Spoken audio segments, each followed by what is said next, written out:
Sejam muito bem-vindos ao Empreendecast. Dessa vez, o assunto é o livro O Segredo de Luísa, lançado em 2006 pela editora Cultura. Bom, O Segredo de Luísa nos conta sobre a história de Luísa Viana, uma jovem de 20 anos que cursa odontologia, simplesmente porque era o sonho do pai que ela se tornasse dentista. Por causa da faculdade, Luísa se muda para Belo Horizonte. Mas antes disso, ela passou muito tempo no Sereia Azul, bar de sua tia Fernanda, e lá vemos o início do seu sonho de abrir seu próprio negócio, como sua tia Fernanda o fez. Porém, Luísa tem muitos obstáculos. Seu marido não aprova sua independência, os pais preferem que ela tenha um emprego seguro e fixo, e nesse momento, Luísa não sabe muito sobre empreendedorismo, ela precisa buscar ajuda em outros lugares, né? Até porque até agora, como a gente vê em outras passagens do livro, tudo que ela fez foi para agradar os outros, não para agradar a si própria. Luísa tem o objetivo de levar a goiabada cascão que sua tia produz para todo mundo. As únicas pessoas que consumiam eram amigos próximos e moradores locais de Ponte Nova, Minas Gerais, onde a história se inicia. A ação investida começa a partir de um professor de computação conhecido como Pedro, na Faculdade de Belo Horizonte. Com ele, Luísa aprende o básico do empreendedorismo e começa a colocar seus planos em prática. As coisas não se desencadeiam da maneira mais tranquila, mas Luísa é persistente, ela já entendeu que o negócio para nascer de fato realmente é complicado, ainda mais depois do seu próprio noivo se juntar com os sogros, os pais de Luísa, para fazê-la desistir da ideia de abrir esse investimento de goiabada cascão, ou melhor, goiabadas Maria Amália, em homenagem à avó de Luísa. Vale destacar que o livro ele não vai contar simplesmente a história de Luísa, né, nessa questão. Ele vai se utilizar da história dessa personagem para introduzir pontos mais fixos, mais diretos, mais objetivos sobre empreendedorismo, sobre negócios, sobre investimento, sobre administração, né? A história do livro, ela decorre de uma maneira normal e esses pontos mais objetivos sobre negócio e administração são blocos cinzas que estão no meio da história. Então você pode escolher tanto ler a história corrida, junto com os blocos cinzas, ou primeiro ler a história da Luísa e depois voltar nesses blocos. Você consegue fazer essa leitura tranquilamente. Continuando. Com o andamento do sonho de Luísa, Pedro escolhe um padrinho para esse negócio, Sr. André. Ele é empresário e dono de uma fábrica de biscoitos.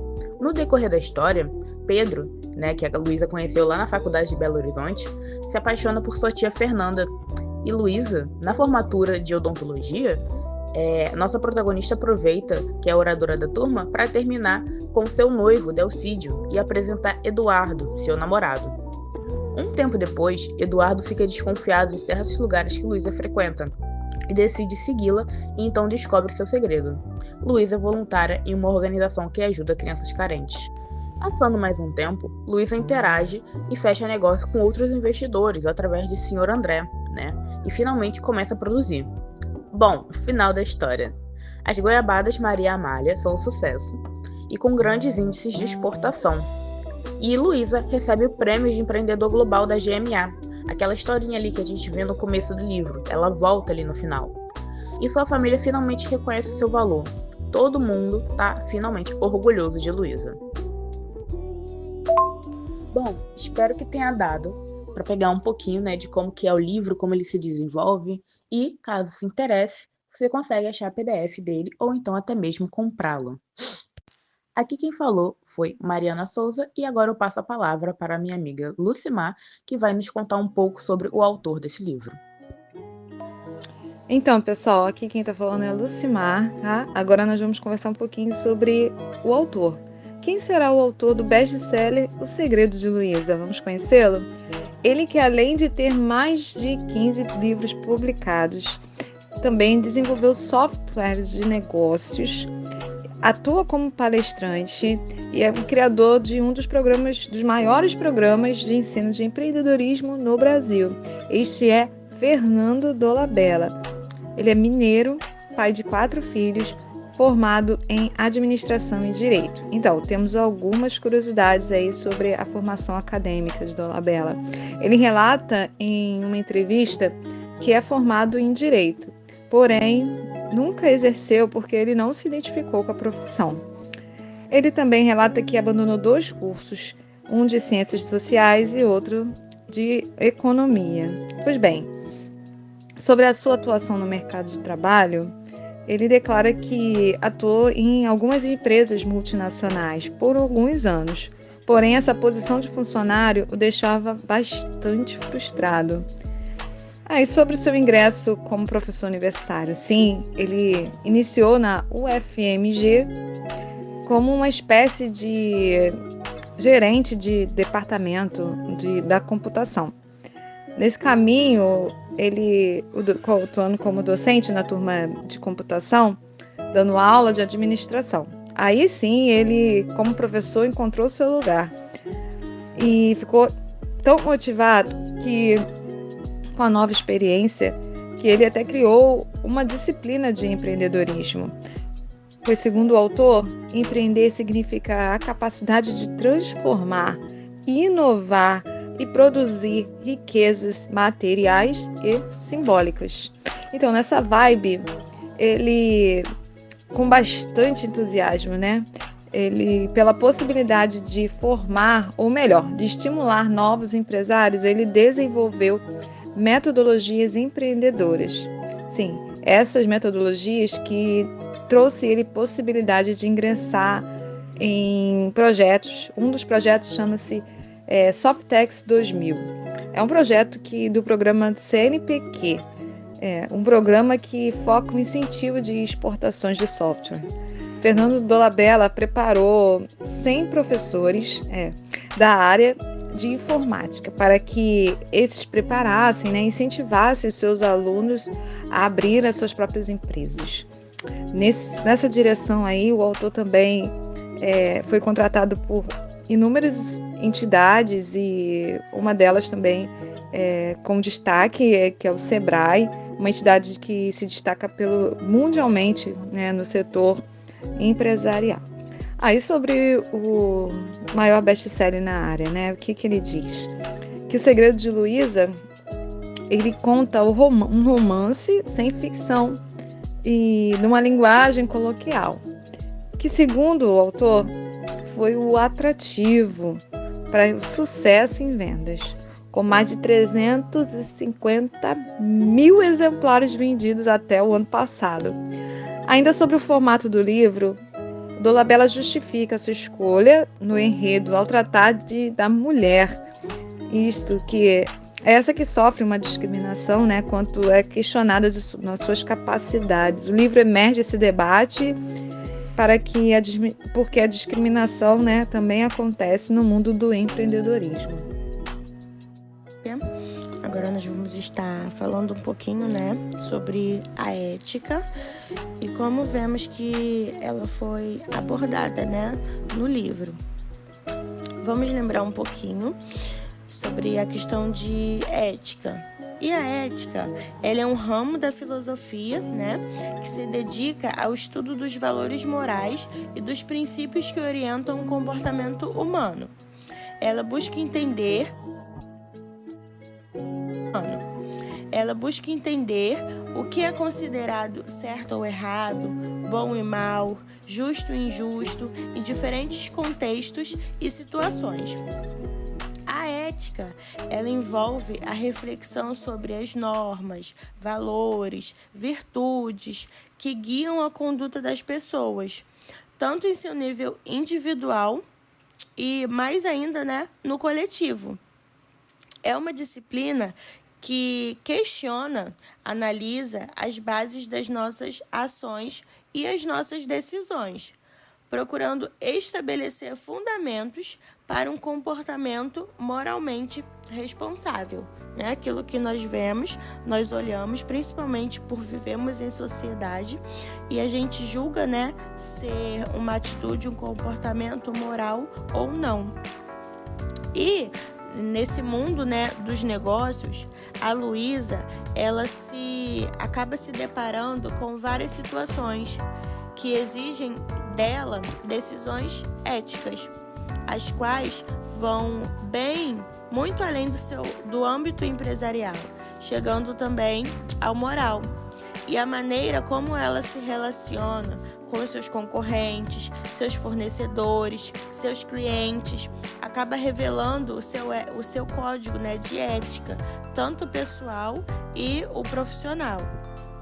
E o livro ressalta a relevância de levar em conta, né, as consequências sociais ao empreendimento. E Luísa é motivada a refletir não só sobre como a sua empresa pode contribuir, né, para o bem-estar da sociedade. E vemos também que a honestidade e a transparência são temas que são abordados de forma constante no livro. Luísa, ela percebe a importância de ser transparente com seus parceiros comerciais, seus investidores, seus clientes, a sociedade, né? Ali a cidade onde ela vive, a fim de estabelecer uma empresa que seja confiável e que seja duradoura. Vemos também que a trajetória de Luísa também se revela como uma busca por seus próprios princípios e autenticidade. Acaba que as suas decisões demonstram seu comportamento com os seus valores e como isso influencia sua reputação, né? E êxito no cenário empresarial. O livro, ele acaba discutindo a forma de como Luísa precisa lidar, né, com os dilemas éticos relacionados a interesses conflitantes, sem sacrificar os seus princípios morais em troca de benefícios financeiros.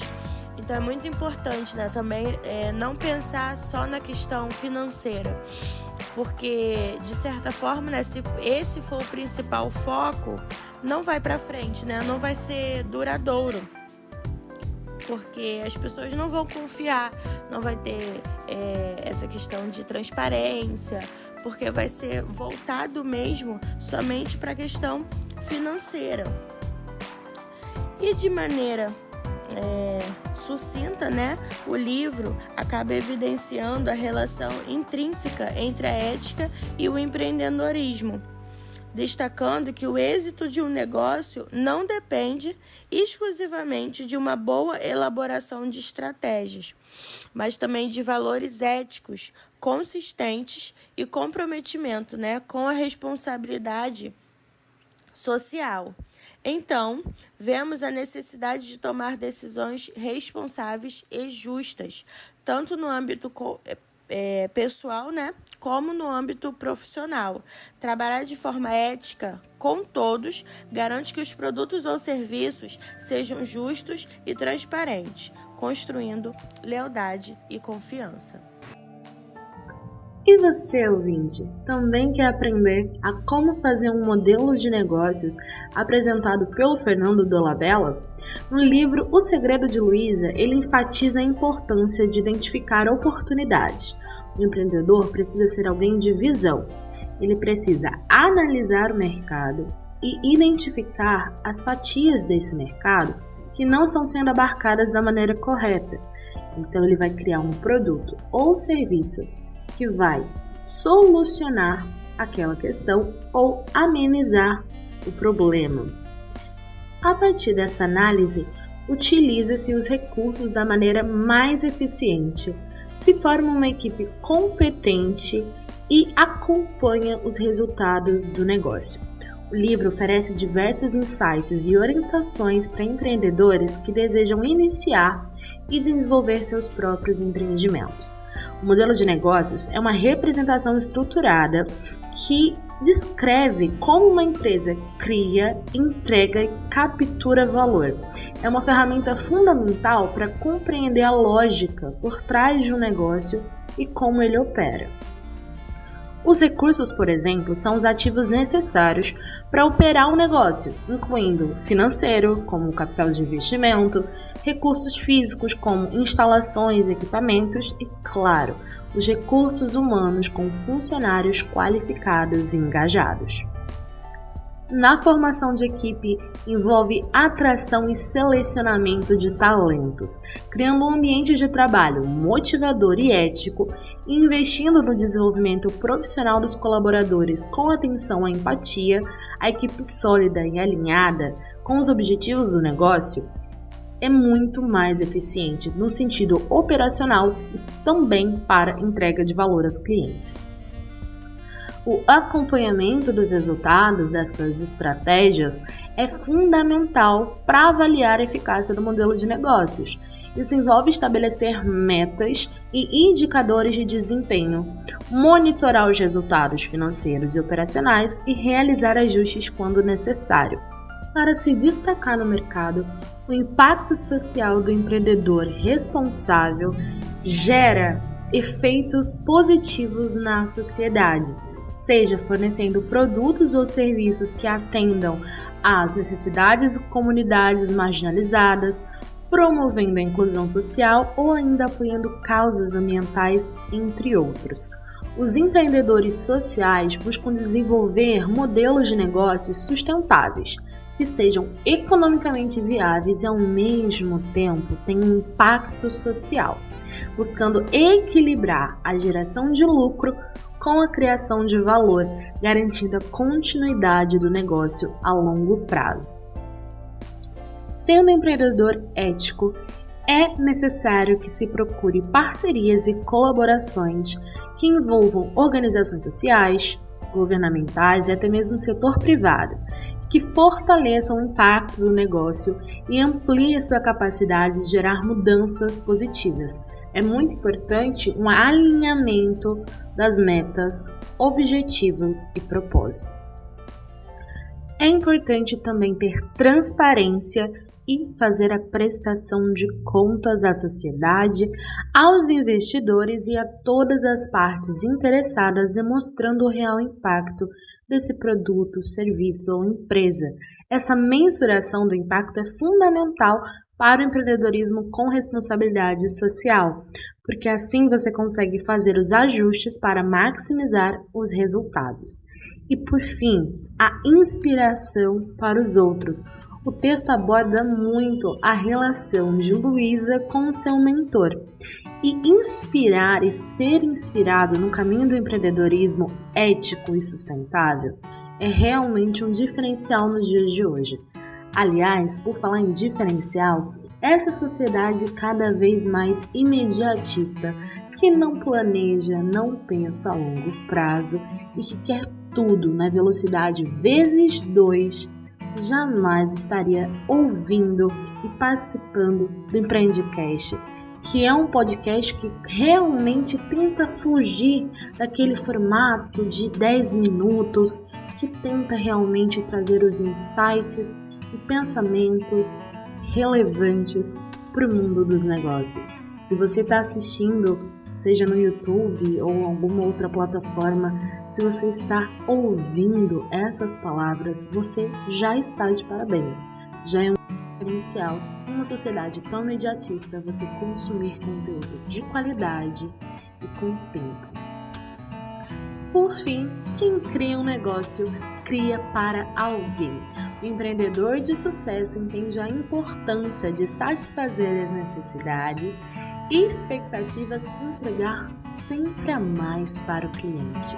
Ele está sempre atento às demandas do mercado e também aos feedbacks para buscar oferecer produtos e serviços de qualidade com foco no seu público-alvo. A gestão eficiente, como gerir esse negócio de forma organizada, com metas claras, acompanhando indicadores de desempenho, tomando decisões estratégicas, fazem com que esse produto ou serviço ou toda a empresa seja relevante e se destaque no mercado. É também importante a capacidade de se adaptar e se recuperar rapidamente diante das adversidades. Esse conceito é conhecido como resiliência, onde se sabe que nem tudo acontece como planejado, inclusive segundo uma determinada lei. A lei de Murphy, que diz que tudo vai dar errado e na pior hora possível. É muito importante prever os cenários, fazendo um planejamento e análises constantes desse mercado. Lembrando que esses são apenas alguns dos aspectos que formam um empreendedor de sucesso, de acordo com o Fernando Della Bella. No entanto, nós do Empreendicast queremos ressaltar que cada empreendedor e empreendedora tem suas próprias características e habilidades únicas, e o caminho para o sucesso pode variar de pessoa para pessoa. Com autoconfiança, autoconhecimento e aprimoramento constante, com certeza você vai ser um empreendedor de sucesso. E nós da Empreendicast queremos o seu relato. E que essa conversa gostosa continue nas nossas redes sociais. E aí, pessoal, o que vocês acharam desse episódio de hoje? Qual parte você considerou mais importante para o seu sucesso como empreendedor? Deixa aqui nos comentários e nós vamos continuar essa conversa, analisando, respondendo e interagindo da melhor maneira possível, a fim de criar uma verdadeira comunidade. Nós esperamos que você tenha encontrado mais inspirações para trilhar o caminho do empreendedorismo consciente. Para o empreendedor, o ser é mais importante que o saber. A empresa é a materialização dos nossos sonhos. É a projeção da nossa imagem interior, do nosso íntimo, do nosso ser em sua forma total. O estudo do comportamento do empreendedor é fonte de novas formas de compreensão do ser humano em seu processo de criação de riquezas e de realização pessoal. Sob esse prisma, o empreendedorismo é visto também como um campo intensamente relacionado com um processo de entendimento e construção da liberdade humana. Della Bella, 2008, página 242.